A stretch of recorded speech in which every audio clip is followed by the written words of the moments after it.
Hello guys, bersama-sama lagi dalam Alright Nopo Channel. Gempak sahabat-sahabat semua. Kalau sebelum ini kita mendengar ya, Ketua Pemuda PAS Selangor, kalau saya tidak silap, ditarik balik tauliah untuk mengajar agama Islam di Selangor. Hari ini seorang lagi ustadz yang pro pembangkang menyokong PAS, ya, meluahkan kemarahannya karena beliau juga ditarik tauliah untuk mengajar agama Islam. Apakah sebenarnya yang berlaku sahabat-sahabat semua? Kalau kita tahu sebenarnya di Selangor, di negeri Selangor ini, Sultan Selangor sendiri telah menitahkan ya supaya sesiapa yang tidak bertauliah akan tidak dibenarkan untuk memberi ceramah di masjid dan juga surau. Selain itu juga Sultan Selangor juga menitahkan ya supaya tidak menjadikan masjid dan juga masjid tidak dijadikan tempat untuk berkempen, tempat untuk berpolitik. Tapi ada sebilangan manusia ini yang tidak mendengar arahan ingkar kepada titah daripada Sultan Selangor ini. Apabila mereka ditarik balik, berbagailah alasan yang diberikan oleh mereka. Mungkin sekali lagi kita akan mendengar ya mereka akan menyalahkan kerajaan, ya katanya inilah kerajaan sekular liberal katanya ya. Apabila mereka ditarik balik ke tauliah mereka untuk mengajar, saya percaya sekali lagi mereka akan jadikan ini sebagai isu politik yang menyalahkan kerajaan dan sebagainya. Sedangkan sehakikatnya sahabat semua, yang memberi titah ataupun ya tidak membenarkan supaya ceramah politik itu dilakukan di surau dengan masjid adalah titah daripada Sultan Selangor. Tetapi kita tahu sahabat semua ya, untuk lebay-lebay ini akan menggunakan apa saja alasan ya untuk membina persepsi. Kononnya inilah kerajaan sekarang, kerajaan sekuler, kerajaan liberal dan sebagainya. Jadi menarik untuk kita ikuti kenyataan media ini, apa yang sebenarnya berlaku sahabat semua, sehingga uh, Ustadz pro kepada PAS ini, pembangkang ini, ditarik balik ya tauliah beliau untuk mengajar. Jadi Abdullah Khairi luah kemarahan di Facebook selepas Mais tarik balik tauliahnya untuk mengajar Islam di masjid ataupun surau-surau sahabat semua. Jadi mari kita ikuti. Selepas Majelis Agama Islam Mais menarik balik tauliah mengejar agama Islam yang diberikan kepada Ustadz Abdullah Khairi, pendakwa yang aktif dalam PAS itu dilihat meluahkan kemarahannya di Facebook miliknya. Abdullah meluahkan rasa tidak puas hati karena beliau sudah mendapat tauliah mengajar di Selangor sejak 2013. Hampa ingat mulut aku nih, hampa boleh tutup, hampa silap katanya. Geng hampa sukalah tulisnya di dalam Facebook. Aku ikut hampa tauliah dari 2013, hampa tak kacau pun. Bila aku tak ngam dengan hampa, turut tarik balik. Banggalah geng hampa, tambahnya lagi. Itu antara kenyataan beliau.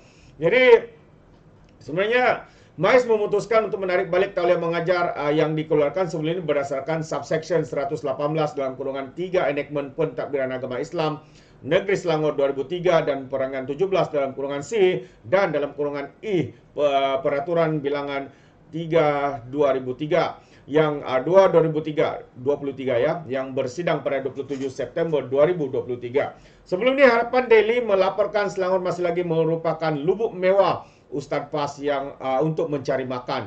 Ini karena terdapat beberapa ustadz yang secara terbuka berkempen untuk Perikatan Nasional tapi masih diundang menyampaikan kuliah di masjid. Antara seperti Abdullah Khairi, beliau pernah berkempen pada PRU di Dun Pulau Betong, Pulau Pinang untuk memastikan kemenangan calon PN Muhammad Syukur Zakaria. Susulan luahan kemarahan Abdullah di Khairi di Facebook, beberapa pengikut berpendapat penarikan tauliah itu adalah wajar disahkan beliau secara terang-terangan menyertai politik dan pernah bercakap atas pentas politik. Jadi bercakap atas pentas politik tak sedaplah, lagipun Mais bawa kuasa Sultan Gan, tak ada kena mengena pun dengan kerajaan katanya. Saya baru saja tengok video Ustaz bukan main lagi bercakap pungpang atas pentas PN. Kalau ada terang-terang macam tu mestilah Mais tarik balik tauliah. Itu antara komen daripada netizen. Seeloknya Ustaz tak terlalu menonjol dalam politik. Santai-santai saja, komen pengguna Facebook Natasha. Layan je ceramah Ustaz sebelum ini, tapi bila ada start politik yang ada maki-maki macam tu, eloklah kena tarik balik. Politik tak apa Ustaz, tapi janganlah tanamkan kebencian, komen Aizuddin.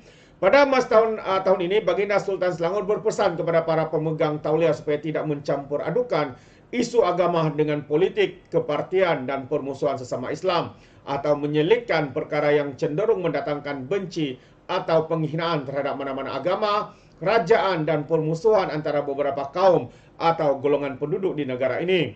Pada Jun lalu juga Ustaz Muhaizat Muhammad yang sering dilihat tidak sealiran dengan PAS tidak disambung tauliah kebenaran mengajar agama oleh pihak Majlis Agama Islam Kelantan. Maid tidak memberikan sebarang alasan berhubung keputusan itu untuk tidak menyambung tauliah Ustaz Muhaizat. Baru-baru ini pula heboh di media sosial ya apabila program sempena Maulidur Rasul tahun ini di Masjid Zahir Kedah yang menampilkan Datuk Dr. Zainal Abidin Datuk Daniel Zainal Abidin telah dibatalkan.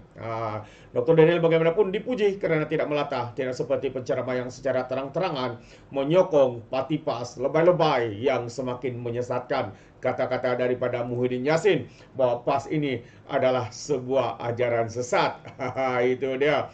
Jadi jelas sahabat semua, ya mereka mencari makan di negeri Selangor diberikan tauliah tetapi mereka menyalahgunakan ya. Mereka menyalahgunakan keistimewaan yang telah pun diberikan kepada mereka, yaitu berkempen di pentas, berceramah di pentas politik dengan maki hamun, dengan menggunakan agama dan bangsa. Ya, ini sebenarnya sudah dijelaskan ya, yang di Pertuan Agong, kerajaan, Sultan Selangor dan raja-raja juga ya menyentuh perkara ini, yaitu jangan menggunakan isu bangsa dan agama. Jangan menunggang agama, menunggang bangsa dan sebagainya. Tetapi kita lihat ya ustaz-ustaz yang pro kepada pembangkang ini, kepada PAS ini masih melakukannya, dan apabila ditarik sahabat semua ini kita boleh lihat mereka meroyan, melata ya, kata-kata yang kesat, kata-kata yang tidak rasional keluar daripada mulut mereka.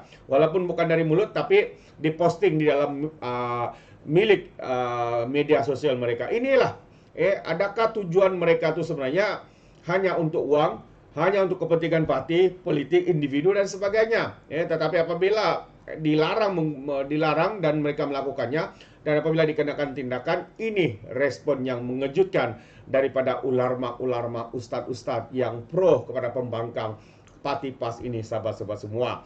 Itu pandangan saya. Bagaimana pula dengan Anda? Adakah Anda setuju atau tidak dengan tindakan dan juga penarikan tauliah untuk mengajar ini? Anda boleh berikan komen dalam ruangan komen. Jadi terima kasih. Izinkan saya untuk mengundurkan diri dan seperti biasa peribahasa mengatakan tapapun kangkap 2 tahun keinginan. Dalam bahasa Melayunya tepuk dada tanya selera. Sekian saya daripada Orang Indonesia Channel. Kita berjumpa lagi. Bye bye.